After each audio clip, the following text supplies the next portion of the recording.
Hello, guys. Oh, thank you. Welcome to episode 10 of Thursday Night Takeaway. Today we are joined by the wonderful Jay Morjaria. Hi, Shamik. I'm well, thank you. How are you? Here he is. Everyone's really prompt and on time, ready and waiting, which is good. Hello. Hello, How are you? I'm good. Can you hear me all right and I see me? can. Yeah. Can you Good. hear me okay? Perfect. Hair looks good. Oh, thank you. Thank you. Cheers. I was going to say, I've got loads of time on my hands these days. So, You and know, so, let it grow out and then just decided to get it kind of chopped back again. exactly. And so, would you like to start by introducing yourself? Just telling us a Yeah, bit more about who you are, what you do? of course. Yeah, so I'm Jay Majaria and I'm a chef and a restaurant consultant. So I work with brands, small brands, big brands, new food businesses, new food concepts, and I Mm, help them basically get started. I design their menus. Sometimes I work on their concepts with them, okay. and yeah, I mean that's kind of one part of what I do, and then the other part of what I do is um, trying to get my brand off the ground, which is also called J, but it's spelled slightly differently. It's J-A-E. So it's how Yeah. they used to spell my name in Korea. Okay. Um, and and that's kind of where it's come from. So it's Korean influenced and heavily Korean influenced, very East Asian kind of concept. And that's Okay. another part of what I do. So that's like the half of what I do, basically. Cool. And so, tell us why Korean? Is it a favorite food or where's that come from? Um, yeah, I guess it is a favorite food. It's one of those things that I've in my past kind of jobs and stuff that I've done, ended up spending a lot of time in Asia, so Okay. specifically in Japan and China. So actually, I always kind of love that food, and I love the food from all of that region, really. But um, Korean food was something I loved eating, but I never really knew much about. So the only Okay. way, really, for me to understand it was to actually go there and actually properly learn it. Sure. Yeah. Learn it from a book issue or whatever, or someone else. I wanted to go there and actually go to a cooking school there and properly understand the cuisine because it was a little bit more complex than what I, originally thought when I'd eat it. I was like, Really. yeah, I love it. They're great, but actually, there's a lot of complexities around it. It's very varied, and a lot of people think of Korean food as kind of one thing. So it's either Mm. barbecue or kimchi, or they know gochujang, which is like the new trend thing now. But actually, they don't really understand that there's specific pillars within the Okay. cuisine and the protocols within the cuisine. There's like six things that make up proper Korean cuisine that you probably won't get that mix somewhere else. So it's Okay. really interesting that way, and it's influenced heavily by Japan and China Yeah. from the north, and obviously with Japanese occupation, it was heavily influenced by that. So actually, Okay.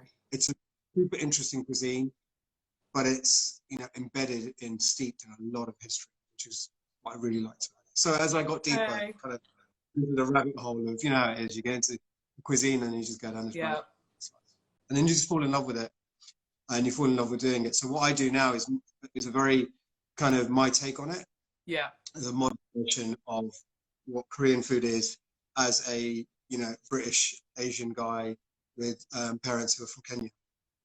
So It doesn't need to make sense though. It doesn't need to. It's food. some from from Africa to Portugal. So Yeah. there's that. Yeah. I Yeah. Of grew up course. in younger years in Portugal. So yeah, Korean food. Cool. Cool. Cool. How long did you spend over there? What's Um, what length of I mean, time was? on and off, I would visit quite often, and then I'd Okay. spend a local time, and then back and forth. So, and then since kind of coming back here, Hmm. and doing what I was doing, I had a lot of interest from people like the Korean Embassy and the Okay.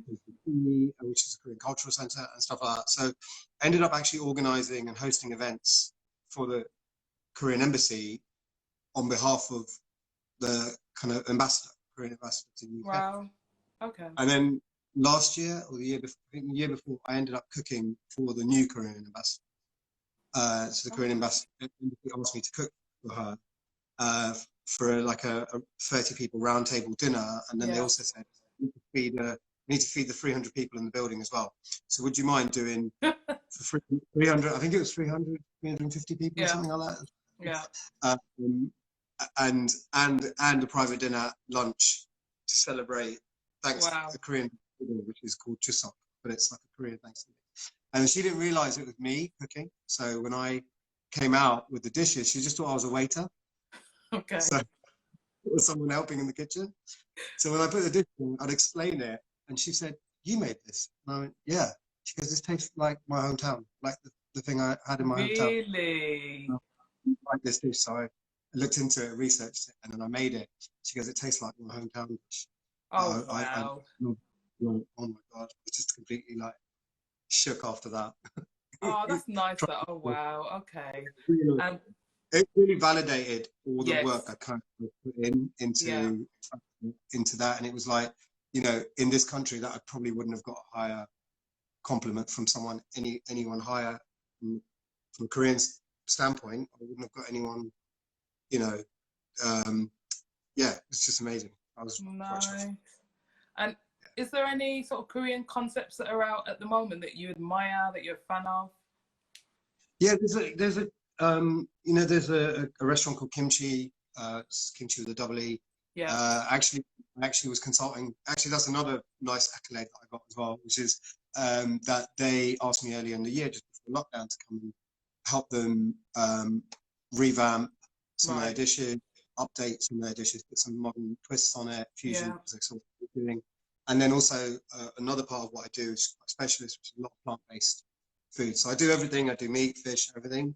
But actually, I'll go into my background a little bit more, and how I got there. But my background is actually more plant-based than it is meat and stuff. So they wanted me to come in and work on, you know, their menu, which you know, at the time wasn't very allergen. Like, you know, like you walked in and you were plant-based or vegan, veggie, you would have choice, but not huge amount. So it was kind of just increasing that choice for them, and then almost kind of re-engineering some of their dishes so that, you know, they kind of fit in with what's happening right now.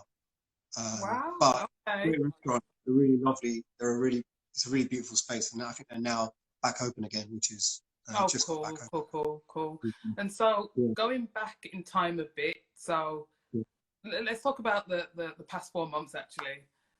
How was that for you? How did you adjust? How was it for you?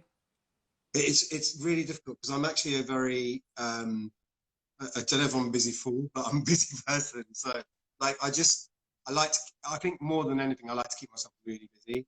And I'm always kind of out and about, and as a consultant I have to be, you know, out either eating in restaurants or looking at what's going on.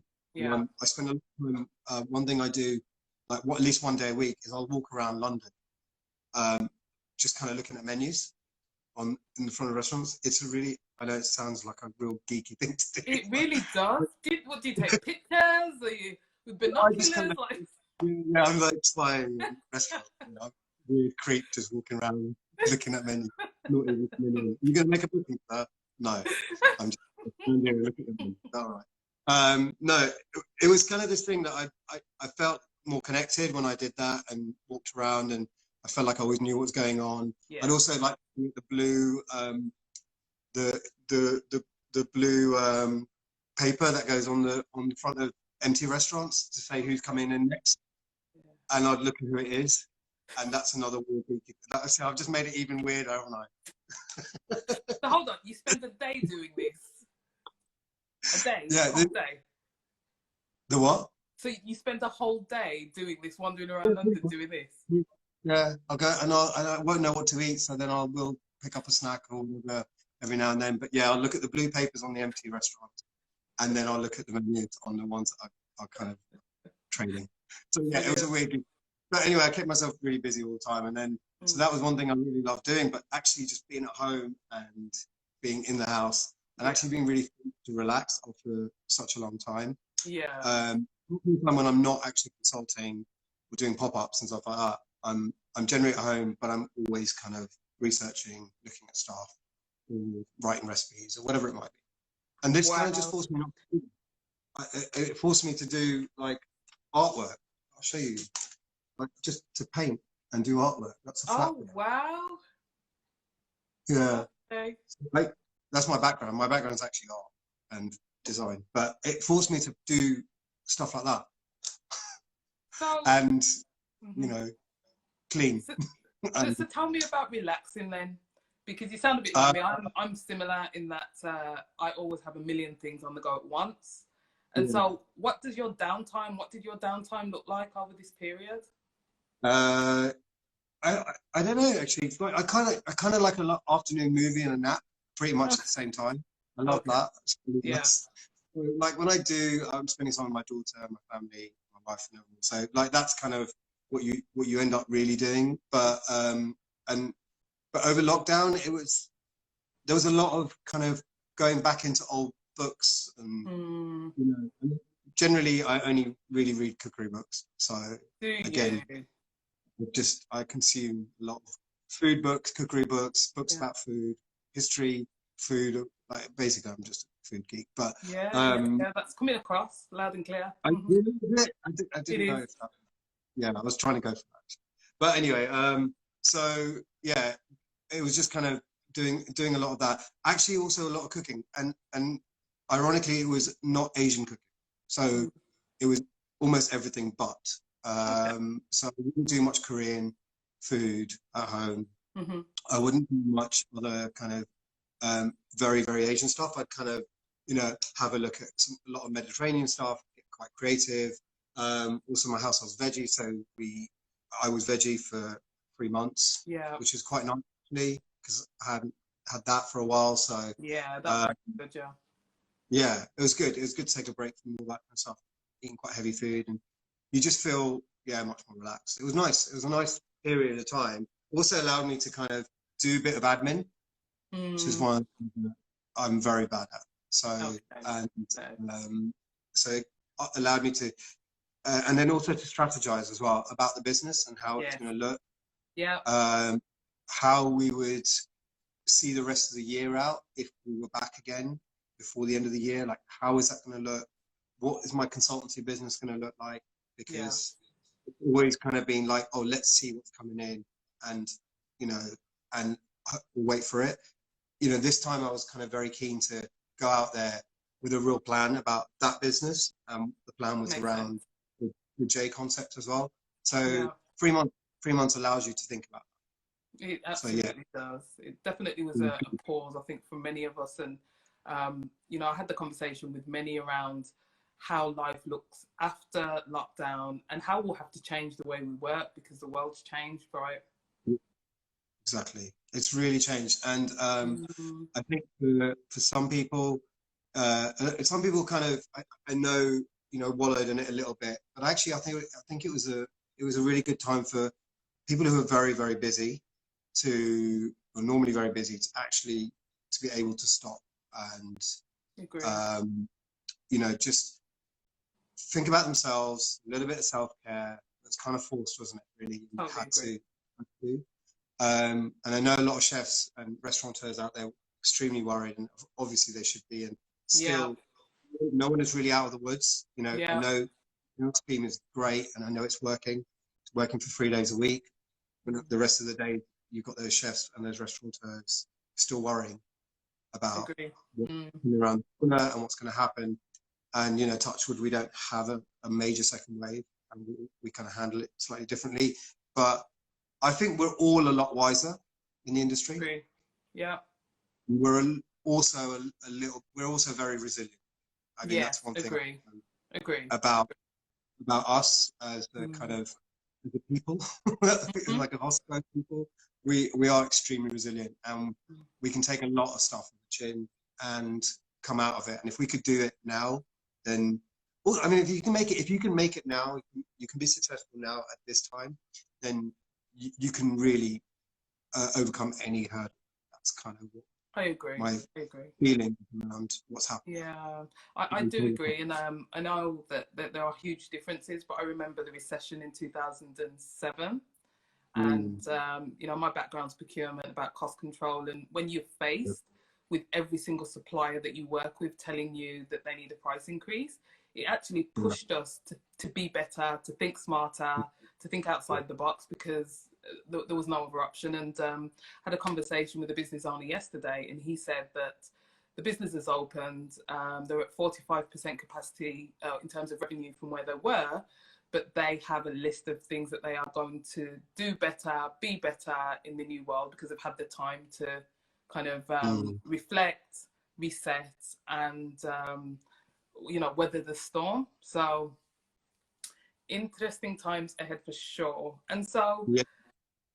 going further back then to your beginnings, and how you arrived in the wonderful sector that is hospitality.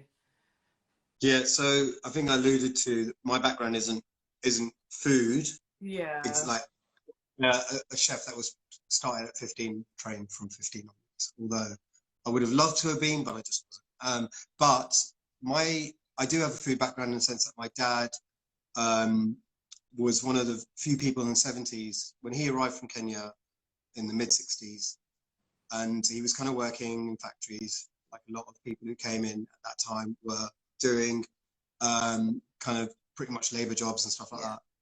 He found an opportunity to bring Kenyan fruit and veg, Indian fruit and veg, exotic fruit and veg. So stuff that, you know, my family in Yeah. Africa were Yeah. used to Yeah. eating, the type of ingredients that they were used to eating. You just wouldn't be able to find them here in the 70s, of course. So he started bringing them into the country with very little money, and then he built up this huge business. So he was one of the primary wholesalers of Kenyan fruit and veg, Indian fruit and veg from around the world, but mostly from farms in Kenya, Okay. to the UK. So he Mm-hmm. was doing that through the 70s and the 80s. So that's kind of how he kind of did well and made his money that way. Mm-hmm. But he also went into restaurants as well. So he would he'd have the fruit and veg business, which is kind of what was the backbone of everything that he did. And then he'd have like he opened a green grocery, so he would supply his own green grocery, and then next door he opened a restaurant, so he'd supply the restaurant. Really? He owned the entire like food chain Oh at wow, one that's point. very smart. Yeah, yeah, I yeah. hadn't really thought about it until I went into buying afterwards and realised that, you know, margin. You know, Yeah. you don't really think about it. For me, the restaurant was just like a hangout, basically, me and my mate. But you know, it was really interesting that he kind of understood that Yeah. element of we'll supply this and supply that, Yeah. all at cost, and so we can still charge the same competitive price we can to as everyone else, but Yeah. actually we've got a bit more room to maneuver when you own Wow. the entire. Controlling the supply chain. Wow. Okay, that's amazing. Absolutely. So I never really went into the family business in that way. I never went into food. I never went into restaurant. We all worked at the restaurant. My brother Shamik, you know, he worked at the restaurants as well. I did when I was younger. So we all ran the restaurant. You know, my middle brother Vic, who's would be the waiter. But you know, is like a small kid Mm. waiting on people's tables, basically. So Really? kind of it was normal, you Yeah. know, child labor was normal back in It was. Yeah, yeah.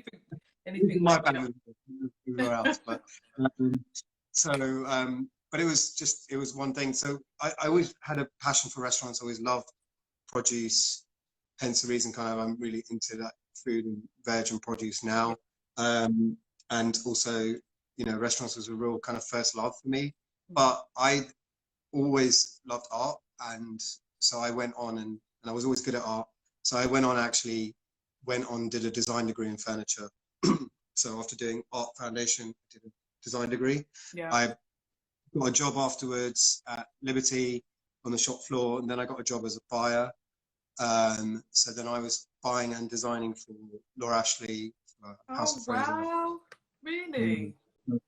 I did quite a lot of like furniture design, and Yeah. a lot of their they designed a lot of that stuff. And then I went on to like carrying on in buying. I went on to Tesco, and I became a buyer for Tesco, and that was in electronics. So it wasn't actually in furniture. Okay. But I was still kind of designing products, and Yeah. my degree was based around product and furniture. And then I went on to do the last thing I did before I handed in my resignation was I designed a range of headphones Okay. for Tesco. Yeah, I mean, you know, that was kind of, it was quite varied up until Yeah. that point. And then I actually really wanted to go into food because I was getting more and more, you know, disenfranchised by working at places like Tesco and, you know, really big corporate companies. Yeah. You know, having a good job and it was well paid, but it was like, it wasn't giving me any joy in what I was doing, you know, and I really hated spreadsheets. So, yeah. Spreadsheets. Oh, I love really, them, but they're not for everyone. I love them now because Okay. I have to do, but Yeah. I never used to do them before because Okay. our That's fair enough. ranging with all our suppliers and all our prices, I complete can matrix, imagine. and it was boring as hell. So I didn't like it. So, Quite simply, yeah. so I yeah, and then I left, and there was an opportunity. I didn't know real what my plan was, but I was going to do cooking classes and taking some of the experience I've had before and the stuff that I was doing while I was at Tesco. I was just spending a lot of time giving free classes and doing a lot of food stuff. And then I just decided I'm going to open a cooking school. So I got approached by a friend who introduced me to Shaftesbury PLC, who own Carnaby and Kingley Court, all of that. And they said there's an opportunity to do a pop-up in Kingley Court. Okay. Would you like to, have you got an idea what you want to do? And I'm like, yeah, open a cooking school. I want to open a vegetarian one. And I want it to be Central London's first vegan and vegetarian cooking school. So back then, there was not really the trend that we've got in plant-based food. Mildred's was the only thing that was around the corner, really. How long ago was that? Oh, 2013, about 7 years. Wow. Okay, yeah. Walking Kingley Court, as it is now, there was still some stuff going on, but there was nothing like what I was doing. Yeah. There was no cooking school in that area. There's nothing that was specifically around just being vegetarian. Okay. Teaching people vegetarian classes. Yeah. So we did that. It was a pop-up for a couple of months, actually went on for quite a while, actually, because we were popular and because it was niche. So we just ended up staying and it was great fun. It was it was just a lovely space. We were in the first floor up, and we had one site that we turned into this kitchen. Yeah. That basically I didn't have any equipment, and I didn't have much money. I had some of the share money, like from when I was at Tesco. I did my shares. I had that and had a little bit of family help. But yeah, it was good times. Actually. Yeah. And then I needed cookers and hobs and fridges. I was like, this is going to cost me a bomb, but I'm going to try and get a sponsor. So I went into my black book when I was at Tesco, and I started asking all of the suppliers that had gone from like doing nothing to trading at Tesco and with millions of pounds accounts, and help them do that. So I went to all of them and said, like, now my time has come. You need to help me out. You sponsor loads of people who sponsor me. So a lot of them said no. Everyone, all the big major luxury kind of style brands said no. And then it was Hoover Candy, who own Zanussi. Anyway, the guy said, yeah, I've met you once. I remember talking to you once. He was the MD, and he said, okay, what do you need? Send me a list. Texted him over a list, and before we were supposed to open, everything was on my front doorstep. Are you serious? Yeah, it was nuts. And I was like, it was like 10 grand's worth of equipment just turned up at my doorstep, and they just gave me everything: induction hobs, fridge, like 3 ovens and hoods. I was so chuffed. I only had a sink in them and a counter. And so, tell me at that time, Jay, when you transitioned into food, were you comfortable from day dot referring to yourself as a chef, or is that something that came with time? Not really, not really. But you know, I come from a restaurant background. I grew up in hospitality. Yeah, Um, you know, I know a lot of people say that, oh well, you know, if you haven't done the training and stuff like that. I think if you've done, you know, you've put the time in and the hours in. Now I'm much more comfortable, of course, because it says chef James Jarvis, so I can yeah, actually yeah, quite, yeah, quite comfortable with it. But you know, for me, it was like, yeah, I was more of a cookery teacher when yeah. I was doing the kitchen. People would call you chef because you were teaching them and you had one Sure, time. sure. You know, I felt a little bit like, oh, but I knew that I've kind of done my time with my parents' restaurants, done my Yeah, time in the industry. Um, I've done little stages and things like that to get me to where I am. So I'm like, okay, I'm quite happy mm, with that title, and it kind of fit. And after a while, it just stuck, and that's what I was. So okay, I mean, cool. obviously, I've done lots of stuff, you know, run Yeah, restaurants and lots of people and stuff like that. So yeah, I think I cool. feel better. And oh, Yeah, good, good, good. And before we move to present day, tell me about your experience on £1 Million Menu on Netflix. yeah. So this was after Sutra Kitchen. So we Yeah, closed the kitchen in Carnaby Street, and then I went to and then I went out to Korea and did the Korean thing for a bit. Came back, and I was like, this. I really want to open a restaurant, and I really, really want to get funding for it, and I want to call it Dynasty, because it reminds me of because you know in my family, my dad was a restaurateur, and I want to be a restaurateur. This is our little dynasty. So, and it relates back to kind of Asian cuisine, and you know, it always reminded me of like a Chinese restaurant name for a Chinese restaurant. So, you know, like that kind of thing. So, yeah. I came back, and then I got approached by the people doing by the production company, and said, the casting agent said, do you we hear that you want to have a restaurant. Someone told us this. They've recommended you. Do you want to come on the show? And I'm like, I don't really like shows like that. I don't know how they're going to portray you. Yeah. You know, even if you're the nicest person in the world, you can also be portrayed wrong Yes. and Yeah. edited badly, whatever. I mean, whatever it is. Anyway, I then decided that yeah, look, I'm going to do it.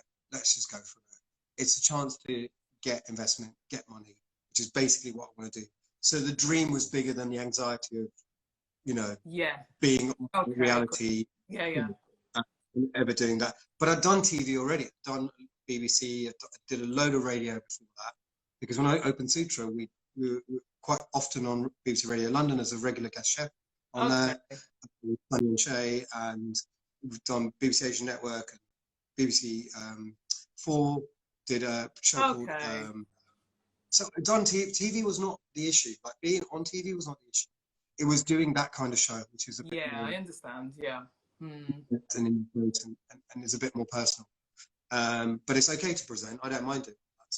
But anyway, so I went on the show, and you had 3 days. You had a load of time to build up to it and set your restaurant up. But remember, the idea, it was just an idea at that time. And I Hmm. had two ideas I was doing.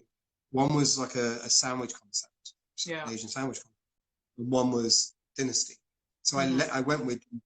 I gave them both concepts, and I went with Dynasty. And I thought, Yeah. actually, this is much stronger, grown up. It fits me at the moment, and it's likely to get the funding that I want. So I went on the show. You were 3 days in Manchester in a kitchen that you'd never been in, which wasn't too much of a problem. Setting up basically a restaurant from scratch, including designing. Wow. You went, Yeah. you Yeah.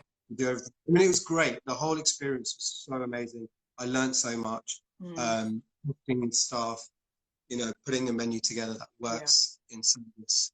The people that took over there, none of them I'd ever worked with before in my life. The front of house girl, Miwa, she's Korean. We met at a food show. She came to ask me a question because I was doing a panel on stage. She Yeah. came to ask me about a cafe that her parents run, and then I said we got talking. She said I'm Korean, and I'm like, oh great. And then I just rang her up out of the blue and said, look, do you want to do this? I need Oh a front of house, wow. Yeah. and I need someone who's Korean Yeah. as well, because they'll understand what we're trying to do. Yeah. And I wanted to bring an element of this kind of authenticity Yeah. around what we were doing. So that was amazing. She said yes, and we didn't know each other really, like 1 week Yeah. kind of.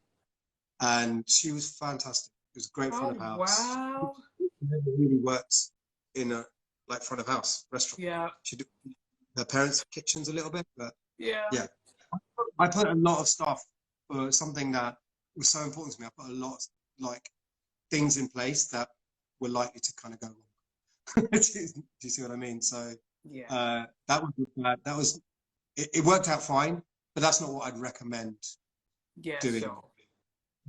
Like, get to know your front of house. Don't Yeah, can help. right. Yeah. Check. Yeah. Met them twice. Those kind of things. They're just kind of things I didn't know 3 years ago. Now, obviously, things are very, very different. But Yeah. so anyway, the whole experience is great. They film you a lot. They take you aside a lot while you're cooking and Yeah. prepping. You're under the cloche, and then they'll go. So Jay, how do you feel about what you're Yeah, doing I right can now? I'm like, imagine. let me get back to my onions, please. Like, need to get ready to go. So Yeah. yeah, that whole experience was weird. Yeah. But what was really, and you had to be smiley and positive, or you had to show your emotions and stuff like that. There was a few things that happened during that period that they didn't show, like rice cooker. Like, we had one rice cooker, two rice cookers, and one basically just melted completely. While like Really? it was about 2 hours before service. So we had Oh. to go to Argos and the rice cooker. And they They edited that out. They didn't show it. they didn't, Oh, right? really? Because Yeah. also the editor became a friend, and afterwards, and we just got on really, really well, actually, and we're still friends. So Laura, she just had a baby, so congratulations. Anyway, so she was amazing, and she's like, I'm going to do the best job on your thing I've ever seen. So she was great. Oh, She's that's so lovely. nice. So it all made the whole experience really, really Yeah, I can fun. imagine. I can imagine. Yeah, and we cooked for I don't know anyone else did this, but we basically had loads of food left over, so we just cooked for all 65 crew members. So we just did a Okay. whole of our day, because for me, like, food is about feeding people and Yeah. stuff like that, Mm. and it's the joy of feeding people. It's not just a business. Yeah. It's like you get pleasure. I'm so happy that we're back and I'm able to cook for people and feed people. Yeah. Family, but people, like general actual public, real. Yeah. Yeah. So yeah, the whole experience was great.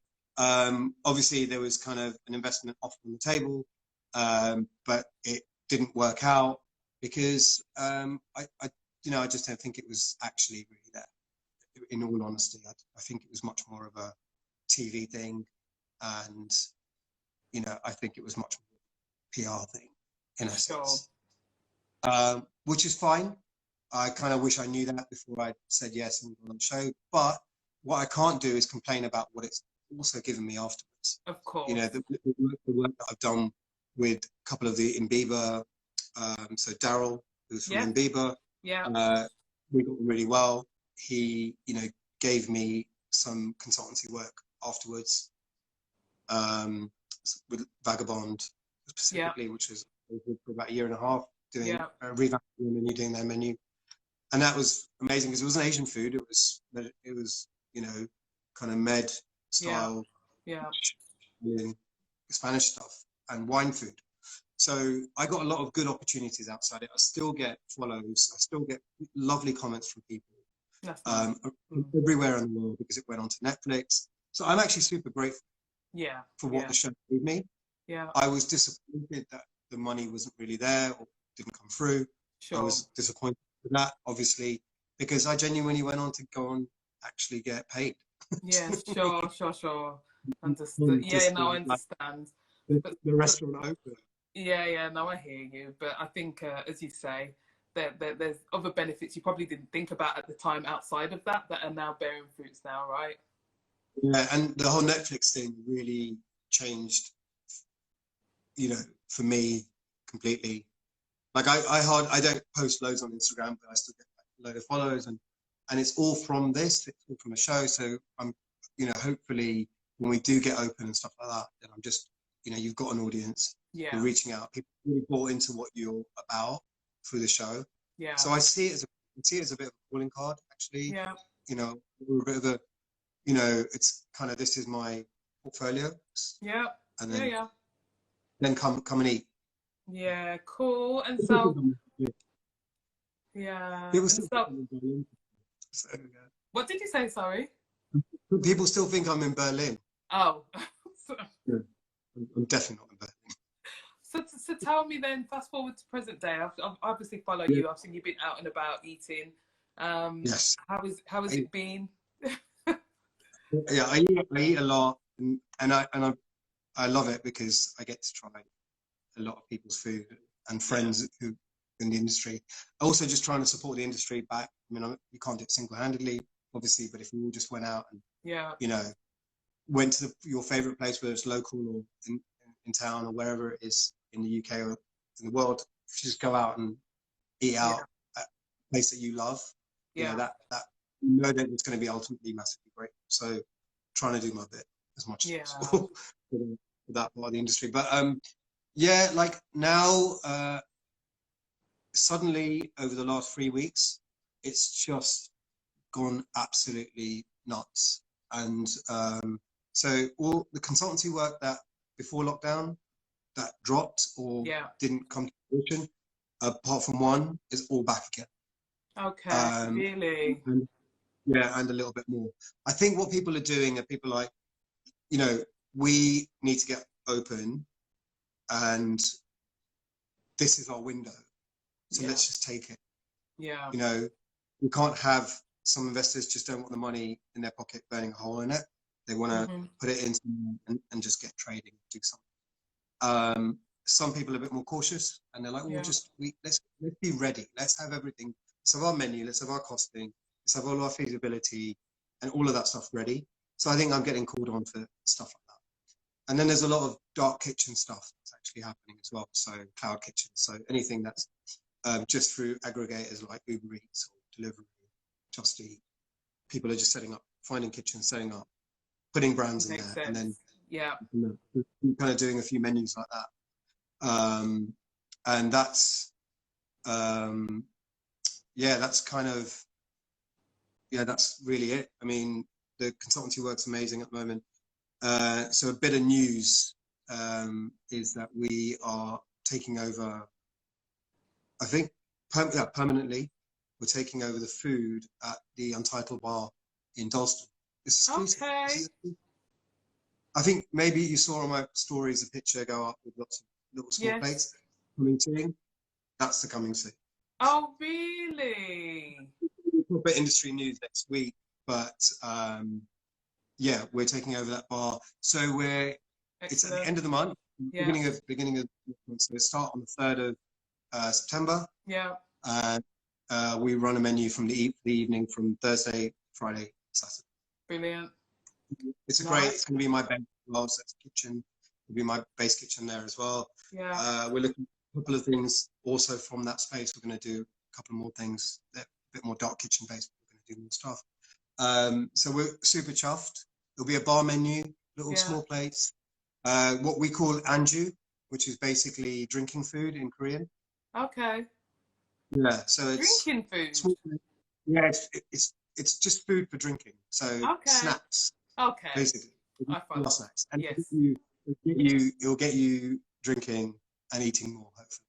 Okay. So we've got some really nice things in the menu. So we're going to share all of that and the menu next week. But this is exclusive for you. Woo! Oh, brilliant! I don't think we've ever had one of them before. So thanks for that. We've got another thing happening as well, but that will be announced next week as well. So super. So the Dalston thing is just an outpost. It will be a base for me for now, but we're still looking for investment at the moment. Well, not all of it. We're looking for some investment now, and we're also site hunting as well. Super. So we've got people helping us get a site, which is good. Yeah. And there's some promising things in that area as well. Some promising things. Super. So yeah, Wow, hopefully, fingers crossed, we'll have a permanent home that for would be Jay, great. Yeah, yeah. and then it will just go on from there and get better. But yeah, it's good. Cool. I'm super. Oh wow, it sounds super exciting. Yeah, finally. Yes, no, good. That's really good to hear. And so just a reminder for everyone watching, if you've got any questions for Jay, please pop them in the question box below. And we're going to move on, Jay, to the quick fire round, and then we're going to open for questions. So, sugar or spice? Spice. Every day. Scrambled or fried? Fried. Did you say you're a meat eater now? You weren't a meat eater throughout the bit, but you're Yeah. goat or beef? Goat. Tea or coffee? Goat curry Pardon? for sure. Goat curry for sure. I know, it's my favourite. Love it. Had it yesterday, actually. Coffee. Coffee, you're a coffee drinker. Do you drink alcohol, whiskey or rum? A rum. What type? Dark or white? I actually, I don't mind a rare nephew, but only if I'm like needing to get lit. But like, yeah. But a dark rum. Okay. A dark, yeah, nice. You know, Appleton's good, but there's lots of great rums out there. So Yeah, no, I love I don't like whiskey. I'm not a whiskey drinker unless it's Japanese whiskey. Okay, really? Yeah. Okay. Because Japanese whiskey is nice and smoother, and I like bourbons. I love bourbons. Oh, I just me too. I don't like whiskey. Okay. Oh no. I mean, I to be fair, I drink everything, so I Yeah. say it's part of my job, but no, I actually do drink everything. Hip Part hop of my or job is R&B? Yeah, exactly. Hip hop or R&B? hip hop, So but that's I a hard love. one. Pardon? That's a hard one. So I remember reading your member profile and saw Chance the Rapper. I mean, he's one of my favorites as well. I was like, Jay likes Chance. Love him. I love Chance. Love him. Yeah, Really he's great. great. Yeah. So who else do you listen to? Who I, is some I, of your I favorites? love old school stuff. So, you know, like I love Far Side. I love, Yes. you know, Mos Def. I love, Yeah. you know, all the kind of real heads kind of that Yes. sort of stuff. Always loved, growing up hip hop, I was introduced to hip hop when I was about 12 or 13. And there was a friend of mine at school who said, listen to this. Listen to it. And at that time, it was a Tim Westwood. It was a Tim Westwood take. I used to listen to him every Saturday, but I used to record it all, so just so I could listen to it again. Never really did, but I actually always wanted to. And then he introduced me. I think it was EPMD out, Strictly Business, and I was like, "Jeez, this is amazing." So yeah, then I was just. I do love R&B. Absolutely love R&B. Do you? I love 90s R&B. I love it, and I love new stuff as well. There's a lot. Do you? So it's interesting because like all the hip hop artists that you've mentioned, it's the golden era. Like it's when I was growing up as well. Like all the artists I love, and best time. Yeah, absolutely was. And when I listen to hip hop now, unless they're like quite old artists, I'm just like, what is this? Whereas R&B, I'm still apart from artists like Chance the Rapper, who have kind of restored my faith. Personally, I like the conscious. I kind of like the conscious rap. So I always like. So you know, he's kind of one of them. Mos Def is one of them. You know, there's a few there. I don't mind some of the new. I don't mind some of the new stuff. Really? I don't mind it, and I don't mind. And I always really like grime as well. So really, I've always loved. I've always loved Akala. I've always had a bit of a soft spot for that type of rap. It's British as well, because I'm always like British rap. There's a rapper called MC Duke. I don't know if you ever remember MC Duke, but he was a British rapper basically, and he was pretty good. But you know, for that time, it was like you listen to American rap and you listen to British rap. Then you're like, but actually, you know, over the years, I think grime has kind of really. It has. You know what? It's put a flag on for the culture. And I agree. yeah, I feel as though the British rappers have found their voice in Yeah, grime, because I think for a long time, British rappers were trying to just basically copy Americans, right? yeah. And you And also it won't believe it, absolutely um, guilty pleasure is Afrobeats. is what? Afrobeats. Oh, I love Afrobeats as well. I literally know. I know all the words, all the songs, Really? all the kind of dance. I'm really into it. I love it. Music heads. I'm Oh, really good. Oh, yeah. cool. I love music. I You think talk about music. music. Say that again. You talk about music all day long. Oh, me too. Me too. I mean, for me, food and music have always been on a par in my life. Yeah. Love them both. I feel the same. I used to Um, D, I used to DJ as well for a bit. So did my you? my middle brother and my cousin did it like properly.